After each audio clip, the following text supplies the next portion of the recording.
The first time I suspected Victoria Sterling was a fraud, I was standing in front of a supposed lost Vermeer in her gallery's back room. Something about the brush strokes didn't quite match the master's technique, a detail most would miss. But after 15 years of restoration work and art authentication, these subtle signs were as clear to me as fingerprints. Magnificent, isn't it?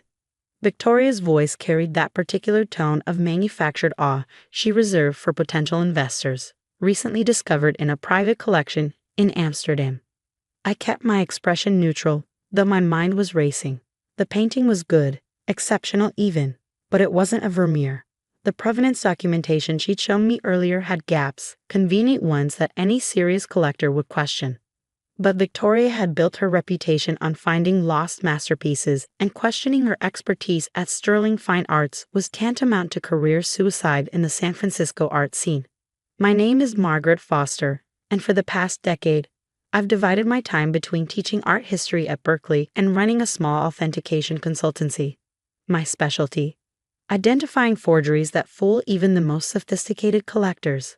It's not the kind of expertise that makes you popular at gallery openings, but it's earned me a reputation for absolute integrity in a world where that quality is rarer than a genuine Da Vinci. The brush technique in the window reflection, I said carefully, it's interesting. Victoria's perfectly maintained smile tightened slightly. At 45, she was the undisputed queen of the Bay Area art scene. Sterling Fine Arts had grown from a modest gallery to a powerhouse in just 5 years, largely due to her uncanny ability to source overlooked masterpieces from private European collections.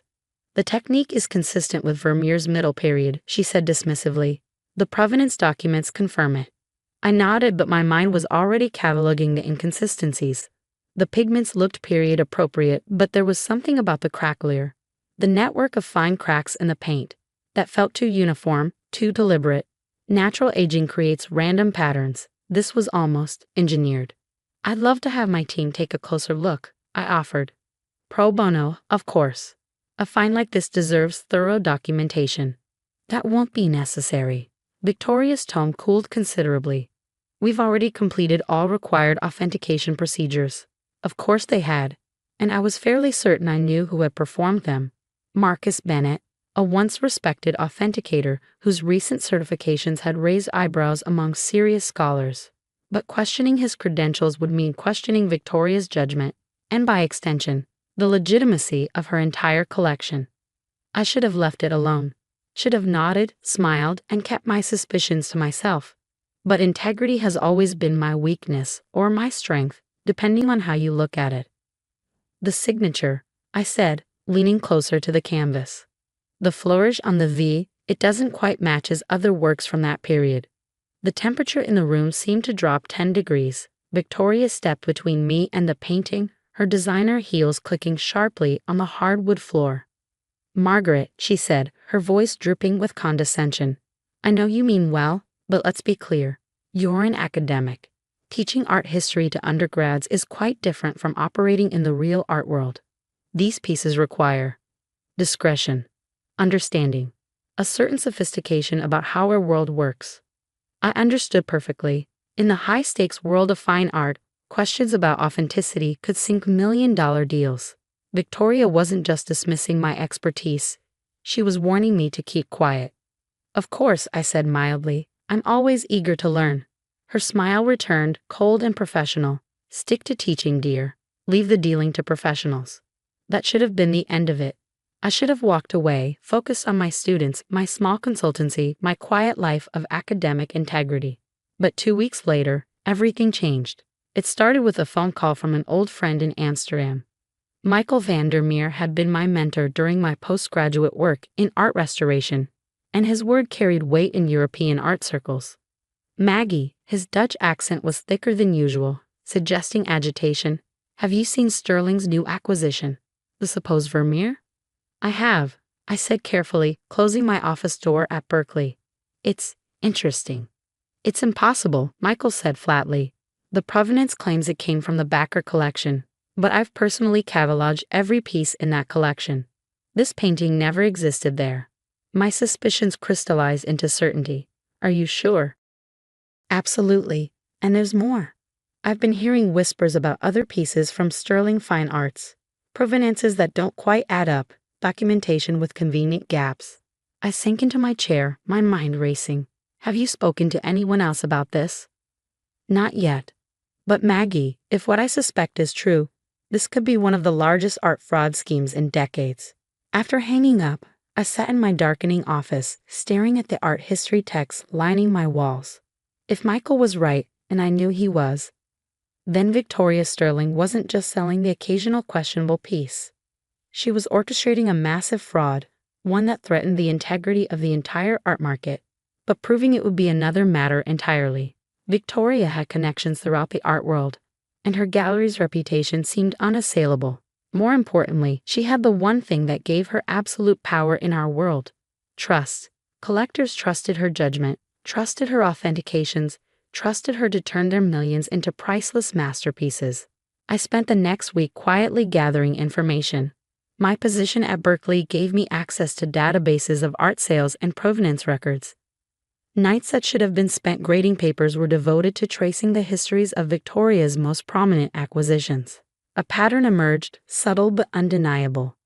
Over the past 5 years, Sterling Fine Arts had sourced an improbable number of discovered masterpieces, each with documentation just solid enough to satisfy wealthy collectors, but with convenient gaps that would make true verification impossible.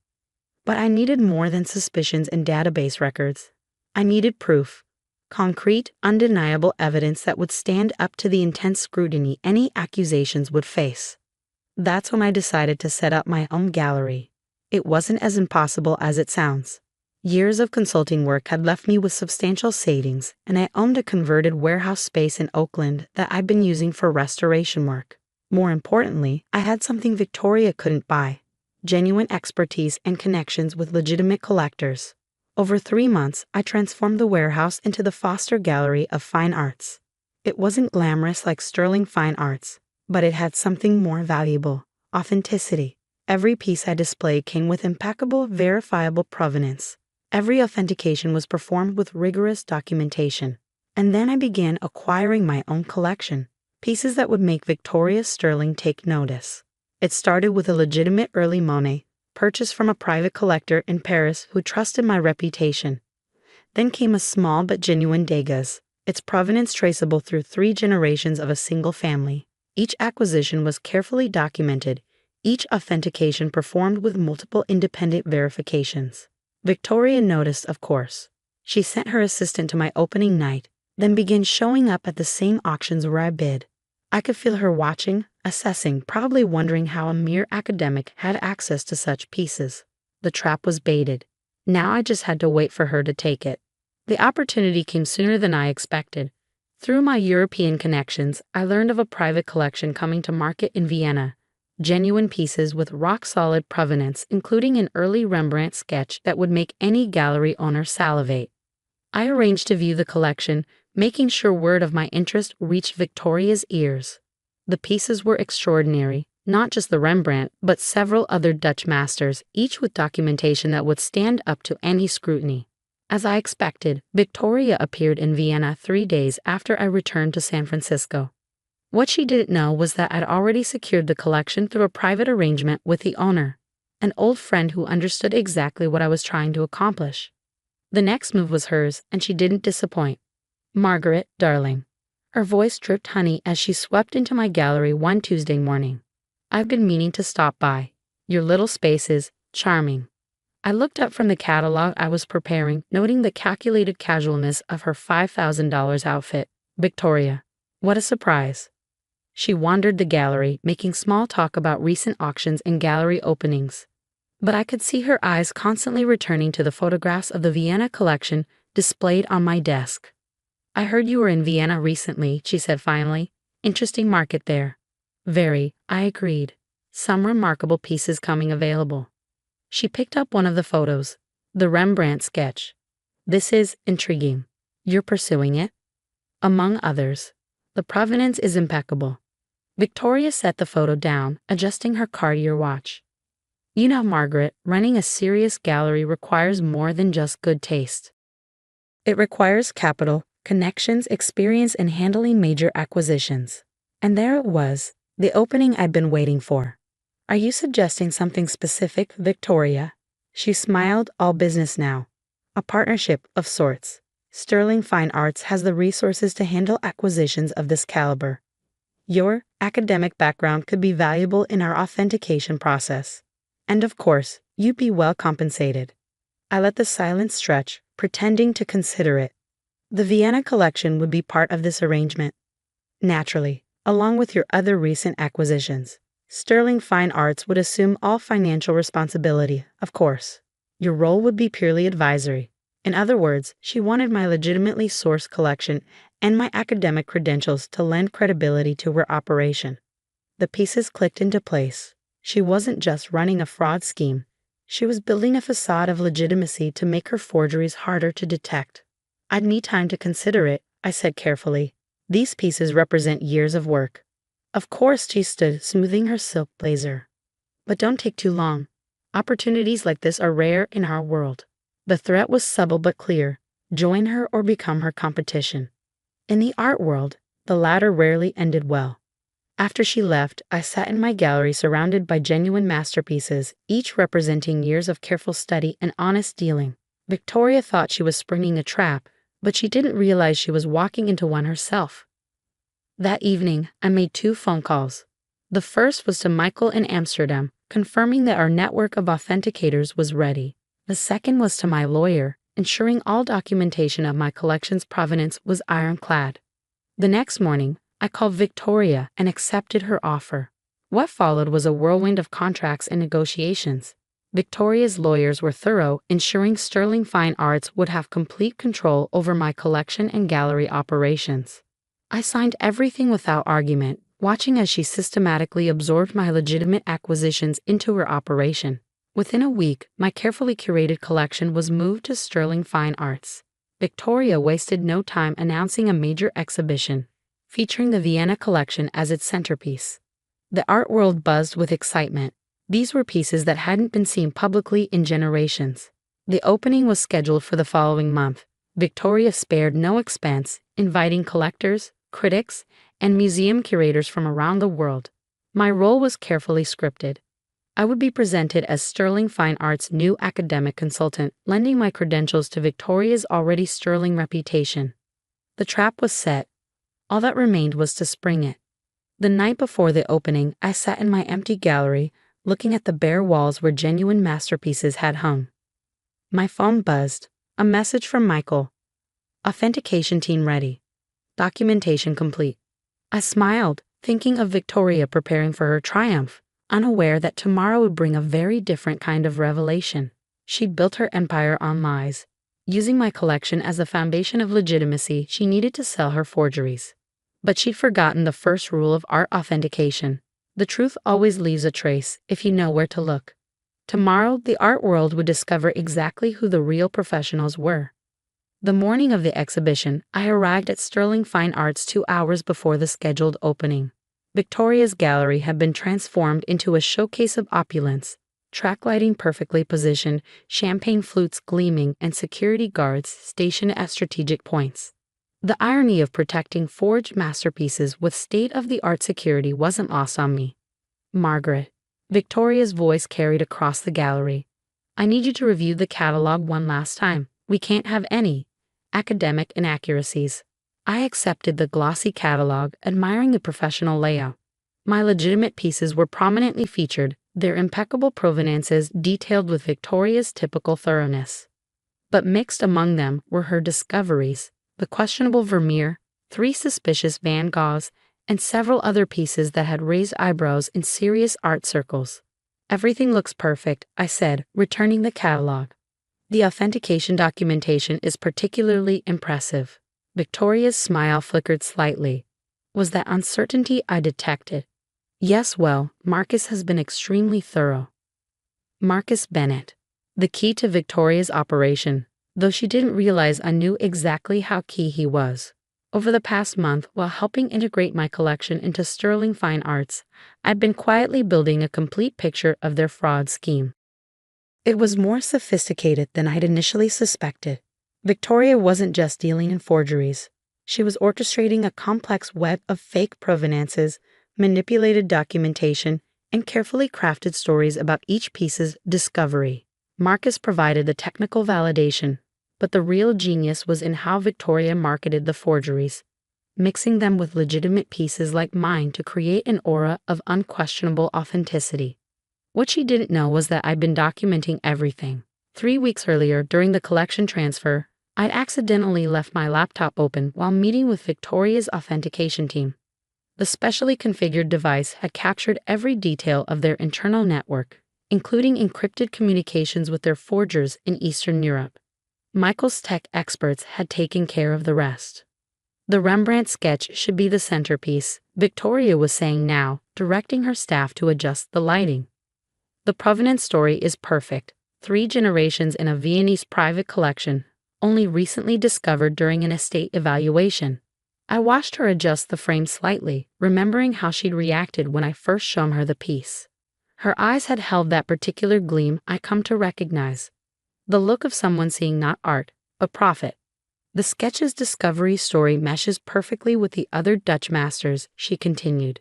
It creates a compelling narrative about lost treasures emerging from old European collections. She was right about the narrative. The art market runs on stories as much as authenticity. Collectors don't just buy art, they buy the romance of discovery, the exclusivity of owning something thought lost to history. Victoria understood this better than anyone. It's what made her forgery scheme so brilliant and so dangerous. But she'd overlooked one crucial detail. The very legitimacy of my collection that made it so valuable to her scheme would also be her undoing. During the past month, I'd watched her operation from the inside, seeing how she and Marcus subtly altered documentation, created false histories, and built seemingly airtight provenances for their forgeries. More importantly, I'd seen how they used my legitimate pieces to lend credibility to their fakes. What they didn't realize was that I brought something else with me besides my collection. A network of the world's top authenticators, all quietly documenting every aspect of sterling fine arts operation. Dr. Elise Dubois from the Louvre had posed as a potential buyer, spending hours examining Victoria's lost Vermeer while secretly documenting the technical inconsistencies in its composition. Professor Heinrich Weber from Berlin's Gemäldegalerie Gallery had reviewed the Van Goghs, his expertise in pigment analysis revealing the careful but detectable use of modern materials. But the real masterstroke had come from an unexpected source. 2 weeks ago, I'd received a call from Thomas Wright, a former student of mine who now worked in digital forensics. He'd found something fascinating in sterling fine arts financial records, a pattern of payments to a small art restoration company in Prague, amounts far too large for legitimate restoration work. The payments correspond exactly with the dates of Victoria's major discoveries, Thomas had explained. And here's the interesting part, the company doesn't actually exist. It's a front for a known forgery operation. I'd added his findings to the growing file of evidence, each piece carefully documented and verified. The authentication reports were damning, but it was the financial trail that would make the case unassailable. Now, watching Victoria direct the final preparations for her grandest exhibition yet, I thought about the other preparations taking place behind the scenes. Michael had arrived from Amsterdam last night, bringing with him a team of experts equipped with the latest authentication technology. They were setting up in a nearby hotel, ready to move the moment the exhibition opened. Margaret? Victoria's voice pulled me from my thoughts. The collectors will be arriving soon. I need you to be prepared to discuss the academic significance of these pieces. Your educational background lends weight to their importance. I smiled, appreciating the irony. Of course, I've prepared detailed notes on each piece's historical context. Excellent. She paused, studying me with those calculating eyes. You know, Margaret, I had my doubts about bringing you in. Academics can be so rigid in their thinking.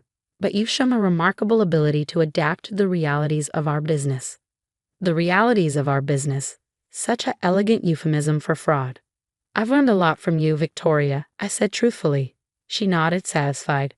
The art world requires a certain flexibility. Not everything fits into neat academic categories. Sometimes the story of a piece is as important as its provenance.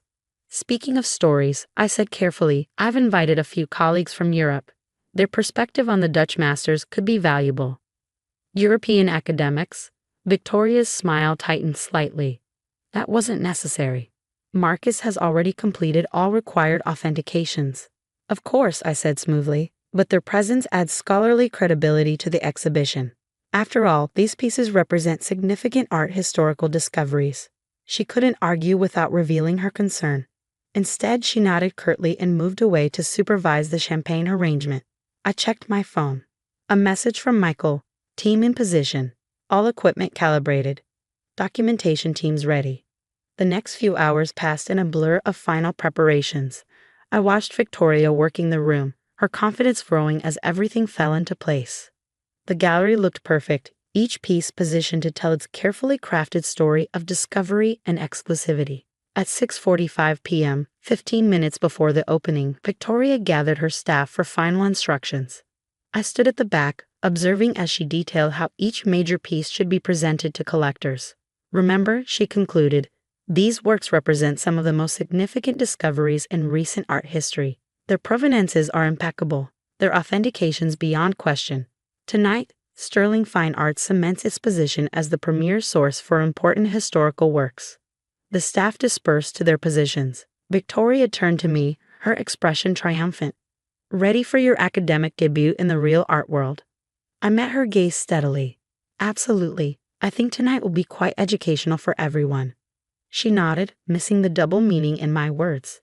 The first guest will be arriving soon. Remember, focus on the historical significance. Leave the provenance discussions to me. As she walked away, I sent a final text to Michael. Opening in 15 minutes. Begin authentication protocols. The trap was set. Victoria had spent a month integrating my legitimate collection into her operation, using my academic credentials to bolster her credibility. Now those same credentials would help expose the truth about her discoveries. I watched the security team do their final sweep, thinking about the other teams preparing to move. In less than an hour, some of the world's top authenticators would begin systematically documenting every flaw, every inconsistency, every piece of evidence that would bring down Sterling Fine Arts. Victoria had built her empire on beautiful lies, using my legitimate pieces as cover for her forgeries. But she'd forgotten something crucial about art. The truth isn't just in the documentation or the provenance. It's in the brushstrokes, the pigments, the thousand tiny details that no forger, no matter how skilled, can perfectly replicate. Through the gallery's windows, I could see cars beginning to arrive. Collectors, critics, museum curators, all eager to see Victoria's latest discoveries. They would see something remarkable tonight, but not quite what they expected. I straightened my jacket and checked my phone one last time. Everything was in place. In a few hours, the art world would learn the truth about Sterling Fine Art's magnificent collection. Victoria appeared beside me, practically glowing with anticipated triumph. Shall we? She gestured toward the door. I smiled, thinking of the authentication teams waiting nearby. Yes, I said.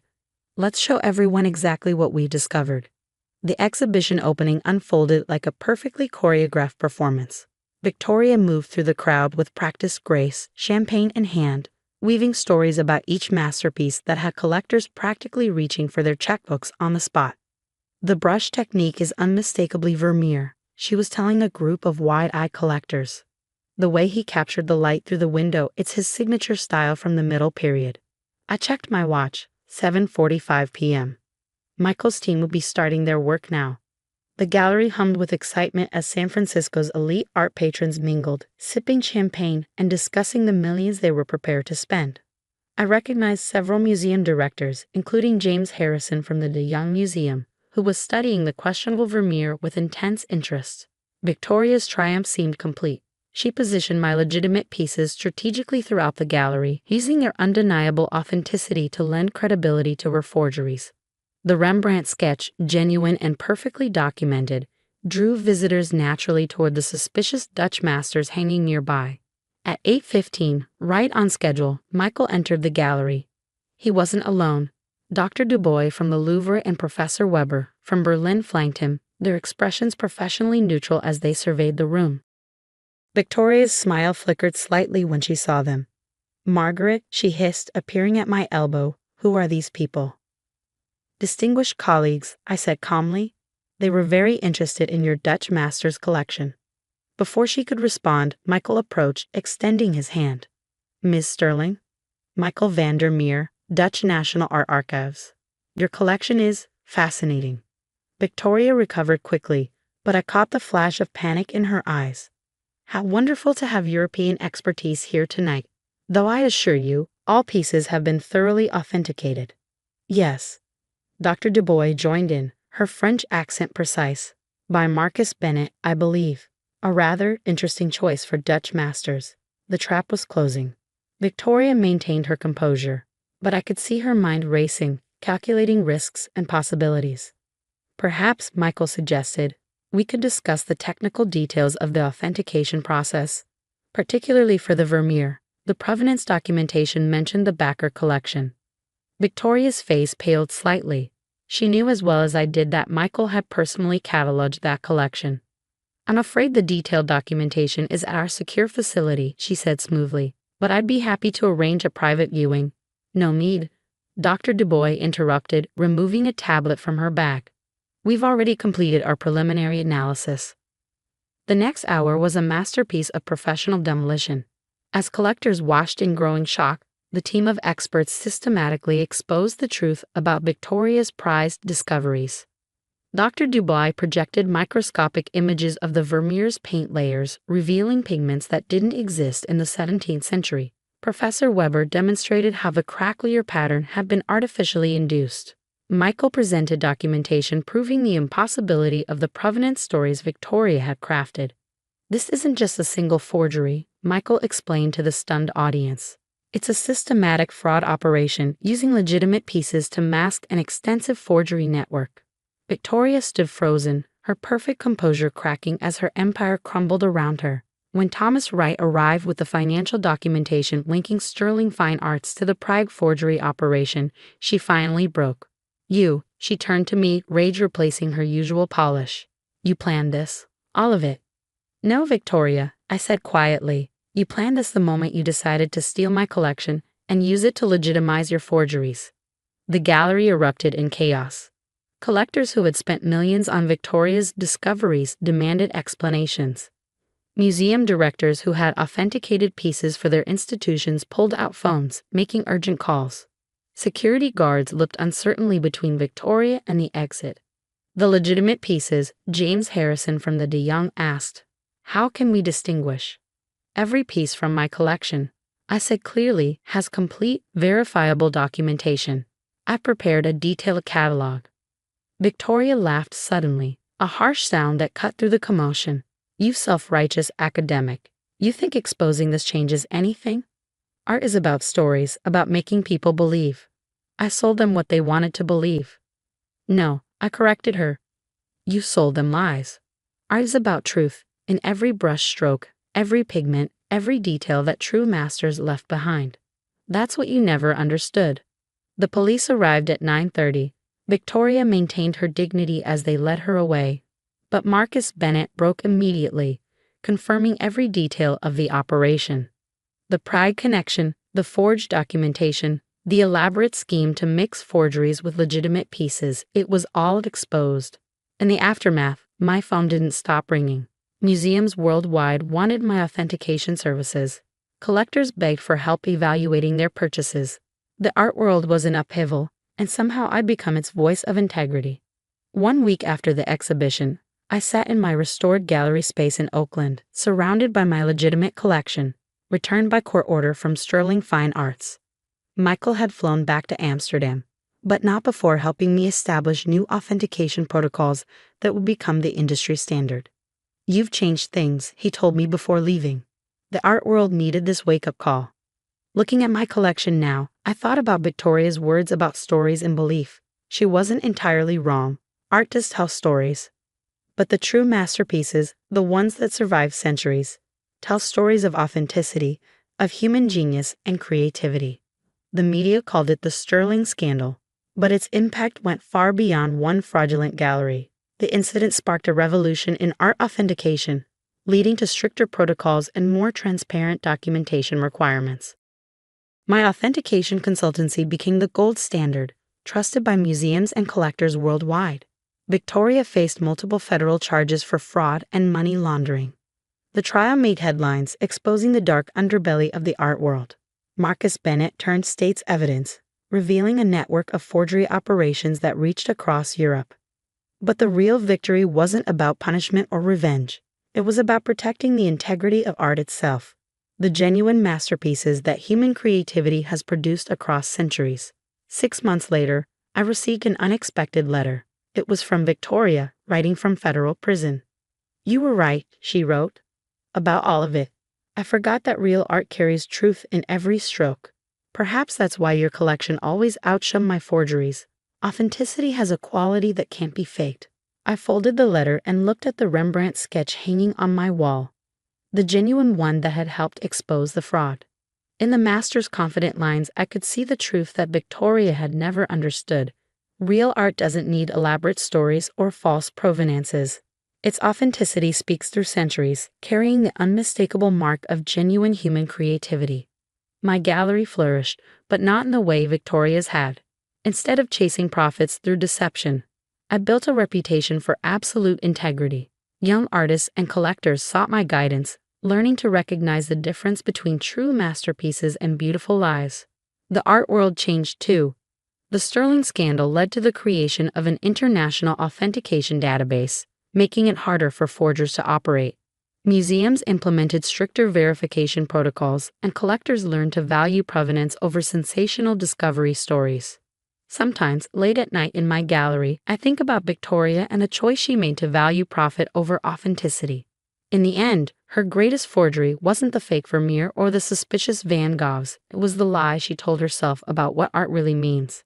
As for me, I returned to teaching at Berkeley, but with a new course added to my schedule: Authentication and Integrity in the Art World. My students learn not just about brushstrokes and pigments, but about the fundamental truth that Victoria never grasped. In art, as in life, authenticity is the only masterpiece that truly matters. The Rembrandt sketch still hangs in my gallery, a reminder of how truth prevails in its own quiet way. Its genuine brushstrokes tell a story no forger could ever replicate, a story of real creativity, true mastery, and the enduring power of artistic integrity. And that's a story worth more than all the forged masterpieces in the world.